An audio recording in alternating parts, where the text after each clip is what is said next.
Putain. Ah ouais, c'est une galère. Le cerveau, ça va plus vite. Présente-toi. Digital. Ça fait combien de temps que tu es dans le game? Ah, ça fait, ça fait moins 22 ans maintenant. T'as connu donc tous les prémices de la culture hip-hop. Quelle génération? 87, 88? Ouais, voilà, j'ai commencé en 88, 89 exact. Ok, donc Créteil.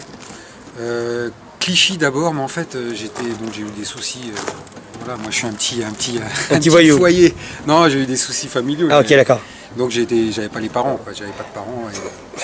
Je vois. Je me baladais par-ci par-là de foyer en foyer. Donc, mais là-bas, je suis de Clichy.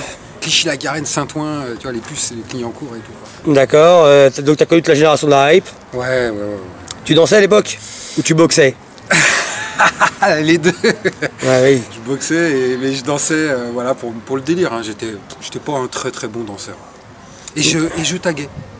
Tu taguais à l'époque? Ouais, je taguais depuis 86, moi, comme ça, sur des cahiers. J'étais tout petit, j'avais 12 ans. Donc est-ce que tu as connu la génération des hangars, essayer de taper des trains, tout ça? Ouais, j'ai connu les Posca, les vandaliseurs. Voilà, les dépouilles de bombes et tout. Ouais. Moi, je me faisais pas dépouiller, j'étais avec les balaises de, ouais. de graffeurs. Mais ouais, c'était toute cette époque. Exact. D'accord, tu t'es jamais fait attraper? Si. C'est vrai? J'ai une petite anecdote. Vas-y, raconte. Moi, je m'étais fait attraper en train de taguer, donc j'avais de l'encre, c'était au Posca, il y a la teinture française. Ouais. Et les flics m'arrêtent, bon, ils avaient rien, donc ils n'ont rien retrouvé. Quand ils ne trouvaient pas le matériel, ils ne pouvaient rien contre toi. Ouais. T'as pu trouver un feu, et puis voilà.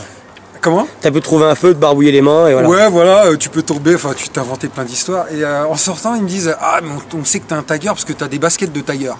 Ouais, voilà, des baskets de tagueur. Et je leur ai dit, mais. Et moi, je leur ai fait un petit. Bonne soirée. Bonne soirée. Et moi, je leur ai fait un petit pas de danse. Et je leur ai dit non, c'est des baskets de danseurs.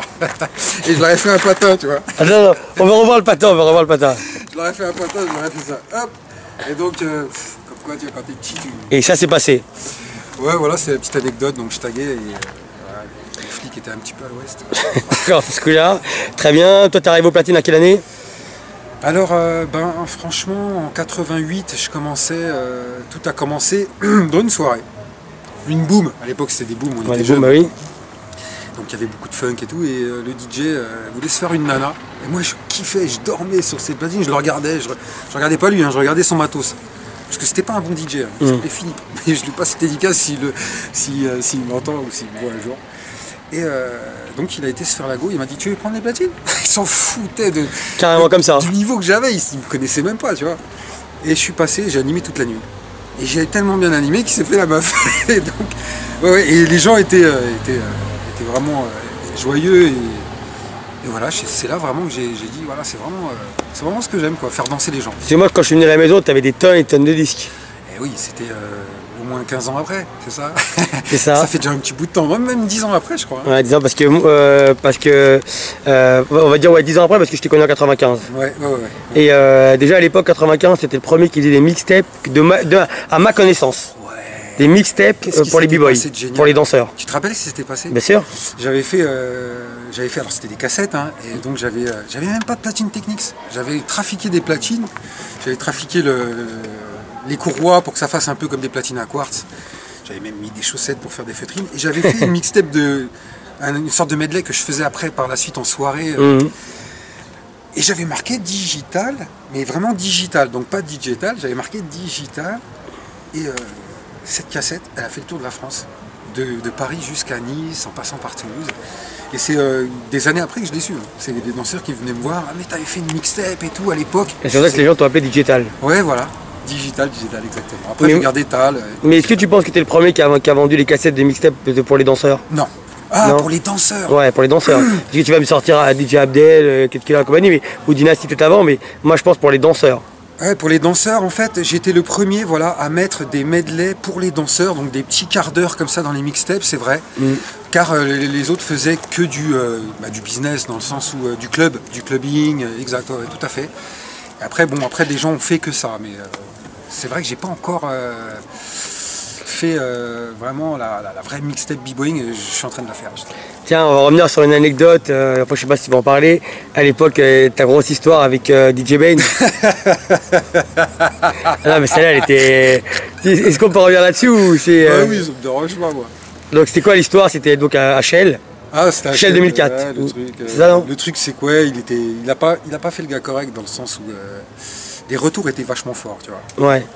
Et quand tu passes pas sur scène, bon, tu t'effaces plus ou moins, je veux dire. Lui, il restait là, bon, déjà, il avait rien à faire là.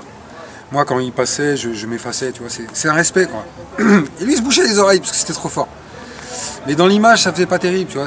Ça faisait que moi, je mixais, et lui, il se bouchait les oreilles. Ouais, donc ça fait vraiment genre... Ça m'a énervé d'une force, puisque, apparemment, je lui avais dit. Je l'avais vu une fois faire, déjà, avec même un autre, et je lui ai dit, s'il te plaît, moi, quand je passe, ne fais pas ça. Et il a continué à le faire, il s'en battait les reins. Bah, donc, je l'ai défié. Vu que le hip-hop c'est positif, au lieu de lui mettre mon poing sur la gueule, bim. Je lui ai dit, vas-y, je te défie. Voilà, tu as été témoin de ça d'ailleurs. Ah bah oui. Et qu'est-ce qu'il a répondu? Bon, on passe à l'autre sujet. Il n'a pas voulu le faire. Voilà. D'accord, et toi à l'époque, déjà, tu mixais souvent pour des groupes, Actuelle Force, tout ça peut-être? Oui, alors en fait, après, ouais, il s'est avéré qu'on a été produit par le Théâtre Contemporain de la Danse. Alors, ouais, TCD, donc avec un point c'est voilà. tout. Alors j'étais au foyer, moi, et des danseurs passaient donc me voir souvent pour leur faire des bandes son carrément. Alors il n'y avait pas d'ordi, hein. Donc je faisais tout en direct. Il n'y avait pas de non, j'arrête, je clique, la souris, je reviens. J'avais une pile de 20 ou 40 disques et boum. Après, ce qui s'est passé, c'est que les Karim, Barouche, etc. sont venus me voir. Et ils m'ont dit donc qu'il y avait une tournée produite par le Théâtre Contemporain de la Danse. Mais moi, donc avec Christian Tamé. Voilà. Mais ça voulait rien dire pour moi, vu que j'étais vraiment pas dans le circuit. Je passais mon bac, je me dit mais je suis pas un DJ, c'est pour rigoler tout ça. C'était vraiment pour... c'était un hobby, quoi. C'était vraiment pour m'amuser. Hein. Ça faisait... Même si je passais énormément de temps dessus, 8 heures sur les platines tous les jours. Dans le foyer, je foutais un bordel. Mais tout le monde kiffait, tout le monde respectait. Ouais, parce que ça J'ai même une petite anecdote, c'est que je dépensais toutes mes thunes dans les disques et je faisais mes études et comme j'étais en foyer, j'étais tout seul, j'avais pas de parents. Ouais. Un gars, je faisais des mixtapes pour un gars qui me faisait manger. Carrément. Ouais, ouais. Donc moi, en fait, j'achetais des disques et lui, gentiment, il me faisait manger un Sénégalais. Donc tu vois, il kiffait, je faisais de la blague. Du mafé, des trucs comme ça là. Ah, il faisait des petits riz, des plats, des petits plats de chez lui, tu vois. Et c'était vraiment... il avait du cœur. Ouais, il avait du cœur et je lui rendais, parce qu'il voyait que j'étais un passionné, tu vois, j'étais un petit de la rue. Et il préférait que je fasse ça que de la merde. C'est clair. Voilà. Franchement, je le remercie, Monsieur So, il s'appelait So. Mambaï, So. Et ben heureusement qu'il ne s'est pas appelé So avec un S, un A et un W. C'est S-O-W, c'était, je crois. Mais je le remercie d'ailleurs, parce que c'est grâce à des gens comme ça qu'après... Ouais, bah, j'avoue. Et le petit chat là qui Peter, il se promène le chat. Et par la suite, donc tu as travaillé avec les Actuels, tu as fait la tournée TCD. Oui, voilà. C'était Actuelle Force ou C'était pas Actuelle Force, c'était des membres issus de plusieurs groupes. Ok, d'accord, comme Sobedo quoi. Ouais, voilà, c'était un boys band, hein. C'était un des premiers boys band de la danse, et donc avec un DJ. Donc ils avaient vu déjà les Américains venir se produire. Ghetto Original. Exactement, j'avais plus de nom. Et ils ont voulu refaire ça. Et comme j'étais et clubbing, et b-boy, et technique, ah ben ils m'ont dit vas-y, il y a quelque chose à faire. Ils m'ont carrément mis le contrat sous le nez. Hein. C'était un bon contrat ou pas? Ouais. Tu connais, moi je suis fudge, j'aime bien savoir les chiffres. Ah, chez nous. 10 ans de tournée, c'était génial. 10 ans de tournée? 10 ans sur. C'était 10 ans sur de tournée. Donc j'ai signé. Un contrat de 10 ans dans la danse. Quelle année tu m'as dit? 87? C'était de 96. Parce qu'on a commencé à faire des dates en 95. Oh ouais. Et après ça s'est précisé en 96. Jusque quasiment. Voilà. Bon, je dis 10 ans, allez, 8 ans, tu vois. Mais après, il y avait toujours de. Ça vivotait quand même. Ouais, c'était espacé des fois. Ouais, après, bon. Ouais, c'est le contrat de rêve, quoi. Oui, voilà, c'était... C'est le truc qui te tombe dessus, t'es en foyer, c'est le rêve. C'était génial, tout le monde hallucinait, tout le monde me disait, mais tu perds ton temps à faire DJ. Moi, c'était bon, c'était un amusement. Putain, tu l'aurais déclaré, on aurait tous été jaloux de toi. C'était cool. C'était vraiment ça. En fait, Karim, il t'a proposé un putain de plan, quoi. Oui, je le remercie d'ailleurs. Ouais. Et après, c'était la chaîne, moi, j'ai incrusté des danseurs, etc., etc., tu vois, c'est vraiment, c'était... Mais toi, t'es très, très culture hip-hop, je trouve. Bah, j'étais un passionné, ouais, tout comme toi. Hein, vraiment... Ouais, mais non, mais toi, t'es plus culture hip-hop que moi, je trouve. T'es très. Je dirais pas que tu flirtes avec la Zulu Nation, mais t'es un peu dans cet esprit-là. Ouais, c'était tout ce qui était négatif en soi, le positiver, comme un art martial. C'est vraiment. D'accord, donc t'as. Mon esprit, ouais, c'est vrai. Ouais. T'as animé les plus gros événements. Exact. D'ailleurs, même Dynasty m'avait fait Zulu, mais bon, pour moi, après, ils sont tous un peu chamaillés, ça ne veut plus rien dire. Ah, par rapport à Zulu Nation. Ouais, moi, je suis toujours resté en retrait, j'ai jamais voulu être dans. Bah, tu connais les petits secrets, comme moi, je les connais. Hey. Le problème, c'est qu'en France, il n'y a pas ce côté comme les Afro-Américains, enfin, ou les Portoricains, enfin, les Américains, quoi, où il y a toujours ce truc de business. Même si on t'aime pas, c'est pas grave, on travaille avec toi, on a ce respect, tu vois. Ici, non, c'est l'autre, il a couché avec sa femme, il se fait la gueule. Ah bon, une galère, quoi. Ouais, pour des trucs bidons. Bon, tu veux que je le cut, ça, ou pas? Bon. Ce que tu veux. Et par la suite, à un moment donné, on t'a moins vu dans le circuit, tu étais plus dans le rap. Ou alors tu mixais pour des artistes du rap. Ouais, alors on va dire que bon, comme tout petit mec de la rue, quoi, je voulais essayer de produire en fait. T'as même fait des remixes pour des artistes. Ouais, tout à fait. On se souvient. Ouais, Mysterio, tout ça. Ouais. Qui était en cabane et moi j'ai fait un truc, même pas un merci quoi. Je veux dire, ouais, j'ai touché beaucoup de monde, c'est-à-dire qu'à partir d'un moment, comme la danse, ça se... Ouais. Et moi je faisais, parallèlement au spectacle de danse, j'ai toujours animé les soirées hip-hop, comme tu sais. Ah bah oui. C'était géant parce que j'arrivais à fédérer les nouveaux, les anciens, les danseurs, les graffeurs. C'était les pures soirées hip-hop, c'était vraiment génial. Quoi. Bon après, il y avait vraiment aussi quelqu'un qui s'appelait Michael Gage qui a vraiment beaucoup... Tu sais que j'ai failli te parler, Oui, moi je l'appréciais, tu vois, même si bon voilà, tout le monde n'est pas d'accord avec ce qu'il faisait, comment il faisait. Moi j'appréciais ce mec-là. Qui a eu une fin un peu difficile. Malheureusement, ça n'a rien à voir avec le hip-hop. Voilà, ça n'a rien à voir. Je parlerai même pas de ça, ouais, le pauvre il est décédé. C'est une tragédie pour le hip-hop. Ouais, c'est une tragédie parce que bon, il était là quand même. Et il s'en foutait de la couleur que t'avais, tout ça. C'était vraiment quelqu'un... C'était des soirées super importantes à l'époque. Ils étaient deux. Ouais. Il y avait Sidi, il y avait lui aussi.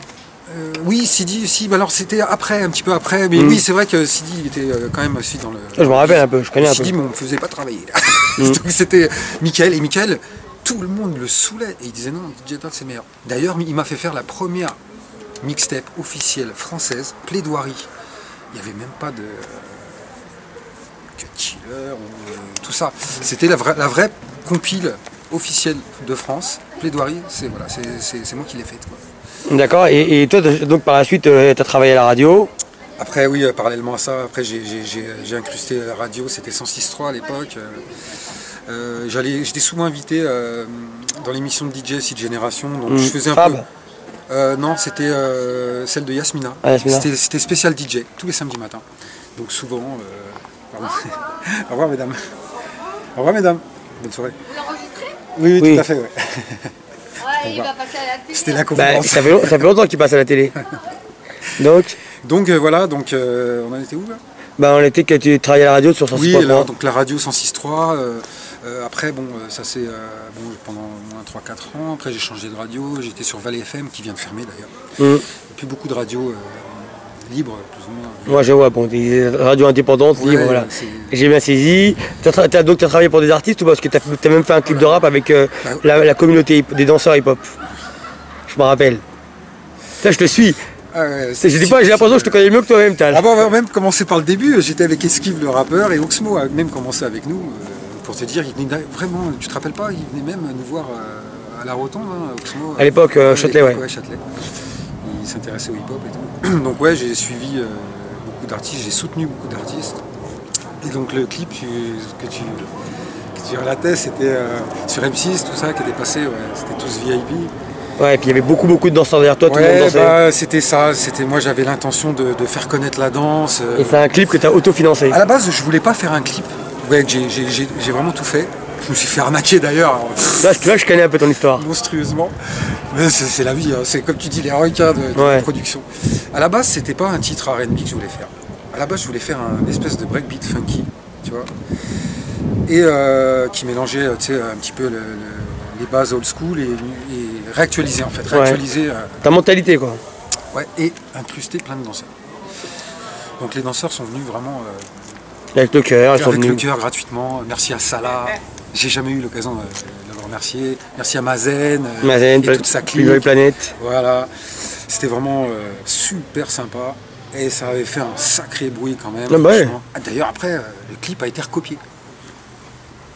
Par qui, selon Par toi? des faux DJ Ouais. tu sais, de techno. Et il y avait les Twins dans le clip d'ailleurs, après, de ceux qui m'ont copié là. Donc vraiment, j'avais fait. J'étais étonné, hein, les gars d'M6 me disaient, mais c'est toi qui as fait ça? Ouais, ouais. Donc j'étais devenu après réalisateur de clips. D'accord. Toi, par rapport à ta vision, est-ce qu'aujourd'hui tu suis un petit peu le milieu? Pas du tout. Si, j'ai toujours un œil. Ouais. D'accord. Est-ce qu'il y a des DJ que t'aimes bien en ce moment? Les DJ? Ouais. Il n'y a plus de DJ. Ah, cool là. Attends. Alors là, ce que tu viens de dire, c'est chaud. Ah, Est-ce que tu veux que je le garde ou je l'enlève? est-ce que c'est ceux qui sont en avant ou... Parce que les DJ en avant, il n'y a plus réellement de vrais DJ, ils sont tous au CD. On me prend pour un dinosaure quand j'arrive avec mes vinyles, pourtant je suis au Serato. Hein. C'est-à-dire que j'ai la technique, et ça n'empêche pas, la technique n'empêche pas l'authenticité. C'est-à-dire que tu branches ton ordi sur tes platines vinyles, et tu le mets en absolu, ou en relatif si ça bouge, je veux dire, mais tu fais vraiment... Il y en a qui font tout leur mix dessus, tu vois, ils préparent tout à l'avance, que des bombes.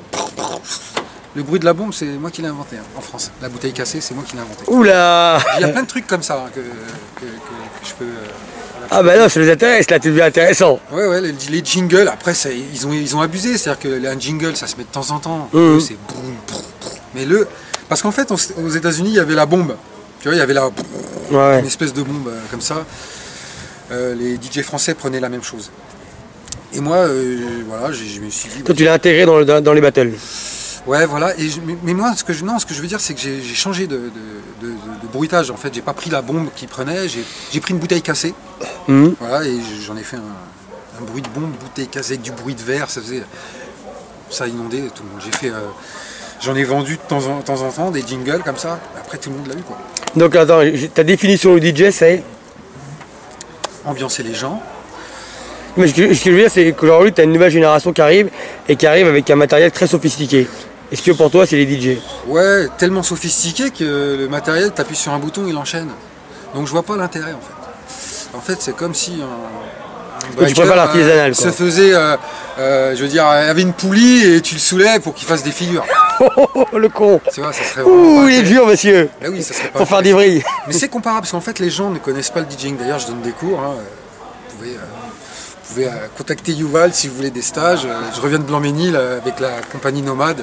Nomade avec Mehdi. Avec Mehdi, voilà, et encore d'autres. Hein. C'est une bonne personne, Mehdi. J'aime bien moi. Oui.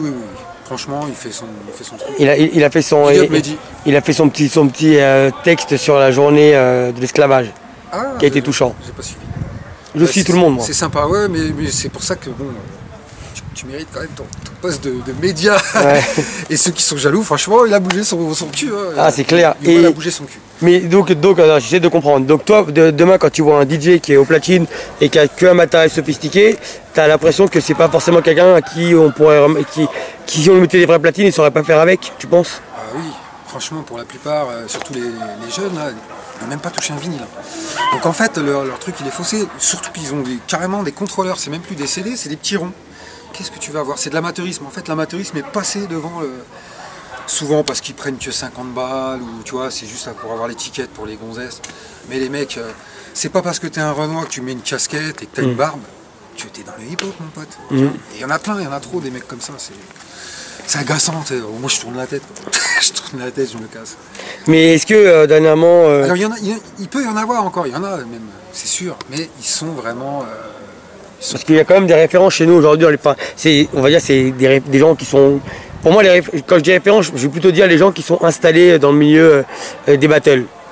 Donc je vais te donner des noms, K-Song, je sais pas si tu connais, DJ Delph, Looney. Tu parlais vraiment des DJ, tu sais, plus qui sont plus mis en avant, genre derrière les rappeurs qu'on voit actuellement ou quoi, tu vois. Ah, c'est ça que tu parlais depuis tout à l'heure? Ouais, je parlais des DJ qui sont en avant. Ah, tu parlais pas les DJ de battle en fait? Non, pas forcément, non. Non, tu parlais je suis pas en train de clasher les DJ, non. Justement, les DJ de battle, ce sont ceux qui restent le plus authentiques. Parce qu'ils continuent à boucler des breaks. Quand ils ne prennent pas des breakbeats froids, tout pourris, quoi, tu vois. Ouais. Ah, tu parles des gens qui sont derrière les rappeurs et qui vont mixer en fait. Souvent derrière les rappeurs, ou surtout ceux qui sont en club. Hein, je vois tous ceux qui sont en place dans les clubs parisiens là, en ce moment, c'est vraiment un carnage. C'est un carnage. C'est des mecs qui appuient sur des boulons. Quoi. Ouais, c'est des pouces-boutons quoi. Ouais, c'est pas intéressant. Je vois, toi aujourd'hui, dans ta carrière de DJ, t'en es où? T'as une actualité? Parce que là, Ouais. là on n'est pas à Paris, On est sur au la côte. Blanc-Ménil. Ouais, Là, on est à Montpellier, tous les deux. je prends le soleil, je prends le soleil. Donc ouais, non, c'est... déjà, je me suis marié. J'en mets félicitations, Merci bien. Comme quoi, vaut mieux tard que jamais. c'est clair. Non, donc je donne des cours, je continue à faire des mixtapes. Alors moins... plus ciblés. Et je fais des battles encore. Hein. Ok. Et, Donc ça va, t'es toujours dans le game, t'es oui, toujours je dans suis le toujours truc. là, ouais, bah, Est-ce qu'il y a des DJ que t'aimes bien? Souvent les noms que tu vas me donner, je vais pouvoir te positionner dans le DJ qui circuit. s'appelait DJ Clyde. Ah bah c'est loin, Ouais, c'est des loin, NTM, non, un truc comme ça? Oui, à la base, Assassin. Assassin, ouais. DJ Clyde, il était dans le même... J'avais le même esprit. Mais est-ce qu'il y a des DJ dans les battles aujourd'hui que t'as déjà entendu, ça te parle, non? Pas plus que ça? Non? C'est des suiveurs. Moi, je mettais du... À un moment, on a tous breaké sur du rap des années 80. Hein. Bien sûr. Fin 80, début 90. Et carrément des mecs qui me disaient, mais qu'est-ce que tu fous? Je leur disais, mais quoi, qu'est-ce que je fous? On n'est pas là qu'à boucler les breaks, puisqu'on a inventé le sampler. Donc on va quand même mettre des titres hip-hop, puisqu'on fait de la danse sur du hip-hop, on fait de la danse. On est des danseurs hip-hop, on va pas mettre que de la soul. Ouais. Et ils ont vu B-Boy Machine breaker dessus, ça y est, tous les DJ de France se sont mis à faire ça. On est donc en Mais les 2004. mecs, mais les mecs, j'avais déjà 2004. fait ça et vous me preniez pour un ouf. Voilà. C'est 2004, Mais marrant, 2005 mais alors. ouais, j'ai toujours fait ça. Je veux dire, voilà, faut varier. Quoi. J'ai toujours pris des risques. J'avais une petite anecdote aussi à Toulouse. Un Russe est venu me voir, hey, tu mets de la disco. Le Trophy Master? Ouais, mais manque de peau pour lui. J'avais joué une ancienne playlist de Crazy Leg. Ouais. Donc il l'avait dans les dents. Je veux dire, il disait n'importe quoi. Ouais, bah ici c'est Après, Crazy Leg, il a après, mis. je lui ai dit, mais t'es un danseur ou t'es pas un danseur? Même à la base, si on tape des mains, tu dois danser, non? C'était pas pourri ce que je lui passais. tu vois. Et t'as bien vu que tout à l'heure quand on m'a défié, j'ai dansé. Ah ouais, non mais... Ah, t'as vu, j'y vais direct, voilà, hein. tu vas direct. D'accord. C'est ça, comme tu dis, c'est pas le principal, c'est pas celui qui gagne, c'est d'y aller. Voilà, c'est d'y aller. D'accord. Et est-ce que tu peux nous raconter une anecdote quand tu étais notamment avec Karim à cette époque-là? Est-ce qu'il y a eu une anecdote intéressante quand vous avez fait la tournée, par exemple, je sais pas? Petite anecdote par rapport à moi ou pas? Non, une anecdote, je sais pas, moi, peut-être te retrouver dans un endroit, c'était relou pour mixer ou. Je sais pas, il n'y a pas d'anecdote? Ouais, on s'est retrouvé une fois, c'était en Allemagne, mais super public. Là, les Allemands, c'était super public, rien à dire, vraiment. C'était un théâtre à l'italienne. Mhm. Donc c'est-à-dire que le théâtre était vraiment à l'italienne, hein, parce qu'il y a des théâtres. C'est-à-dire qu'ils sont en inclinés. descente, tu veux Ils dire? sont en descente, c'est... Ouais, la tour de piste, quoi. C'était pour l'époque, voilà, pour que tout le public puisse voir les acteurs de théâtre, mais là, en l'occurrence, c'était une troupe de hip-hop, donc le truc c'était incliné, et donc pour jouer les disques, chut. Alors ça tient à un certain degré, mais à des moments quand on scratchait, ça partait, c'était vraiment, c'était insupportable. Il y a des moments comme ça qui étaient durs. Un autre aussi, un autre endroit à Maubeuge où c'était des palettes. La scène, c'était carrément des palettes, des palettes de chantier. Donc voilà, c'était des trucs, mais maintenant, À chaque fois, tu te démerdais, quoi. ouais, maintenant on en rigole, quoi. Je vois. Est-ce que tu as déjà intégré genre parce que là il y a beaucoup de groupes de DJ. Jamais. On m'a demandé, il y avait beaucoup de DJ qui m'ont demandé d'intégrer certains groupes, même à l'époque le WH, hein. Mais j'ai pas eu.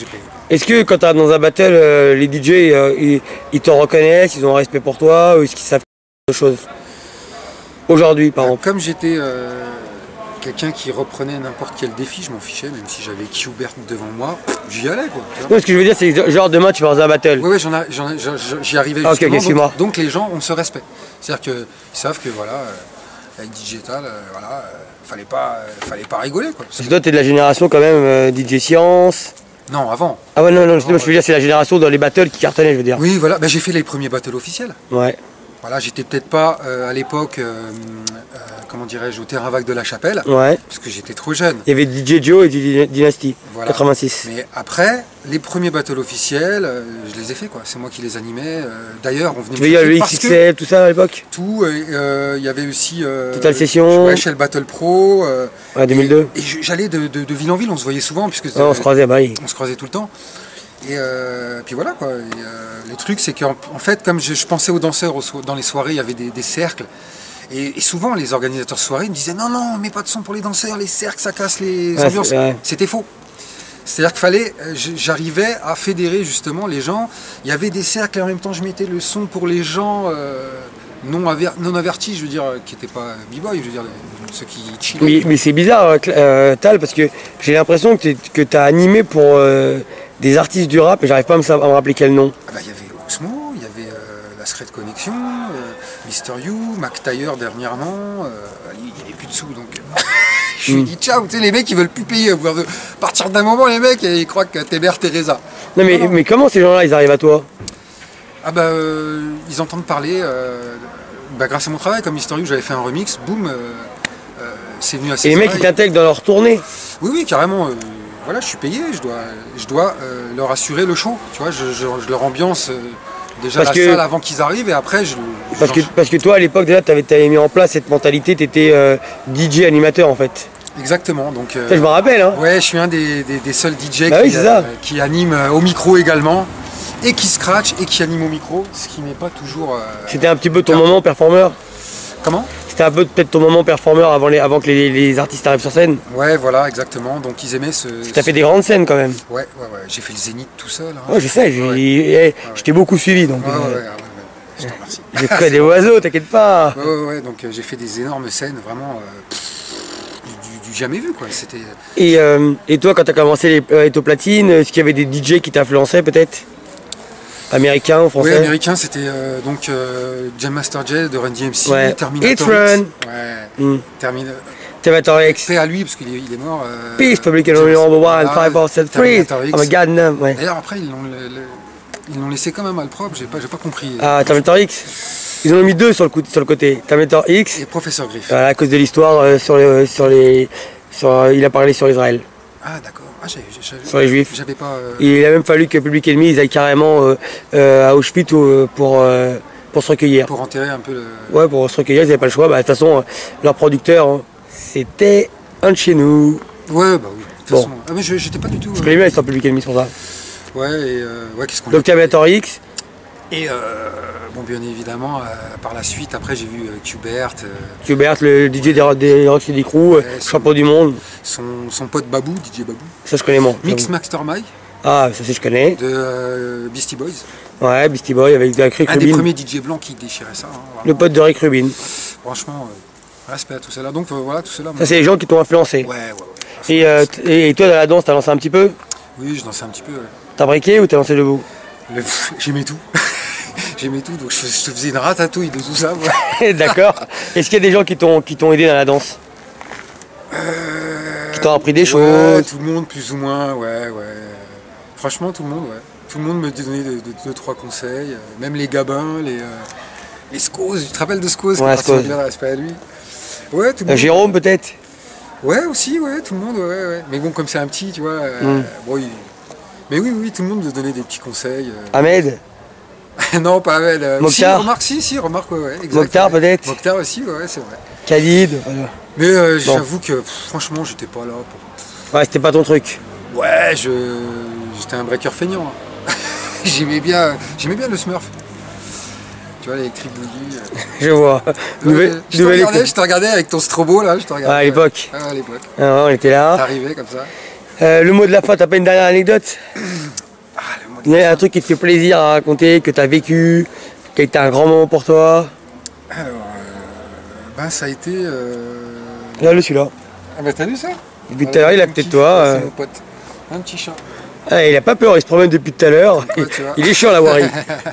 Regarde-le, il est là, il se promène. Il est trop fort. Donc il sent la bonne vibe. Ah non mais. Petite anecdote. Ça a été le musée Grévin. Hein. C'est-à-dire? C'est là qu'on m'a amené pour signer mon contrat, quoi. Tu veux dire le contrat pour les 8 ans? Ouais, voilà. C'est ça, c'est un truc que je savais même pas, ce contrat de 8 ans. Tu me l'apprends. Ouais, ce qui m'a permis de passer professionnel, en fait, d'avoir des cachets, quoi. Et alors moi, il y avait un truc que je faisais, parce que souvent, quand les gens partaient dans les tournées contemporaines, ils lâchaient le hip-hop. Moi, j'étais toujours là à faire des mixtapes. T'as vu, j'ai même fait la mienne. Bien sûr. 1000%, exact. Digital, je me rappelle très bien. C'était un bon moment. Je l'écoute encore, imagine. Cool. Et donc voilà, ouais, c'était ça, je crois. Franchement, c'était ça. Et les soirées Heidenheim. Les soirées Heidenheim de The Head. Exactement. Zied Clichy, Maniac là, Posse. D'où je venais. C'est ça ou pas? Maniac Voilà. Posse, D'où je venais. 1992, 93, 94. Voilà. Ou Et donc, 91, 92. J'y allais, je dansais avec Barry. voilà, j'avais grandi dans ces petits. Tu me voyais ou pas là-bas? Bah, je voyais tout le monde. Et puis c'était formidable, on se croyait aux États-Unis, des styles, jamais une embrouille. Hein. Les gens avaient peur, hein, mais jamais une embrouille. Hein. Je me rappelle, j'y étais allé. C'était les mecs de Clichy et Gennevilliers. Exactement. Et donc, comme j'étais un gars de Clichy, je suis revenu après avoir vadrouillé partout. C'était incroyable. Je me suis retrouvé à côté de Dynasty, DJ Abdel, et là, ça y est, j'étais lancé. Là. Comment ça s'est passé ta rencontre avec Dynasty la première fois? Ouais, sympa. Hein, bah ouais, donc il me présentait d'ailleurs aux gens. Il était assez étonné quand même, parce que j'étais assez jeune. Hein, Ouais. et souvent, voilà, les DJ étaient assez âgés, quoi. Mhm. Donc, mais comme j'étais quelqu'un, j'étais un petit qui vadrouillait qu'avec les grands de la génération d'au-dessus de moi, quoi. Donc, enfin, si on peut parler de génération, parce qu'une génération c'est 25 ans à peu près. Ceux qui étaient au-dessus, quoi, de 10 à 5 ans au-dessus de moi, quoi. Tu connais la particularité de Dynasty? Raconter des histoires sur les disques en question. Je me rappelle, j'ai une petite anecdote avec Dynasty. On jouait le même disque. Il m'a dit, oh tiens, ils vont se faire un bisou. Et puis il les a frottés comme ça. Eh mon disque, sous la Bible. Oui. Mais ça m'a fait rire, maintenant j'en rigole. Très bien. Le mot de la fin, ça serait pour la nouvelle génération ou pour les DJ ou pour... Faites du bon sans vouloir être un moralisateur. Je suis qui moi? Mais faites avec le cœur. D'accord. Et une dernière question, est-ce que peut-être on va avoir la chance d'avoir une mixtape de Digital prochainement? Oui. Ouais. Pour les b-boys et danseurs debout? Ouais, pour les b-boys et danseurs debout. Et je vais en enchaîner. Voilà. Très bien, donc on va faire tout suivre. T'as un Instagram, t'as un lien, t'as quelque chose? Non, t'as vu, regarde comment je suis high-tech. Je reviens aux sources. Ah bah là, t'as sorti l'Antiquité. Ah ouais. Bah tu parles du Bissou Grémin, bah celui-là il peut y aller. Voilà. Non, ouais, j'ai toujours... tu sais, les techniques, ça, c'est les seules platines qui... C'est les meilleures, tu vois. Les autres, c'est des jouets à côté. Platine technique, c'est 16 kilos, tu vois. Les Newmark. Je vois, t'es artisanal. Sans vouloir, encore une fois, dénigrer ce qui est neuf. Sans vouloir faire le rabat-joie, le mec, c'était mieux avant. Non, je suis pas comme ça. Moi, d'ailleurs, je suis les nouveaux rappeurs tout le temps. Il y a beaucoup de blancs qui sortent là des États-Unis. Enfin bref, voilà quoi. Très bien. C'est cool. Peace. Peace. Yes.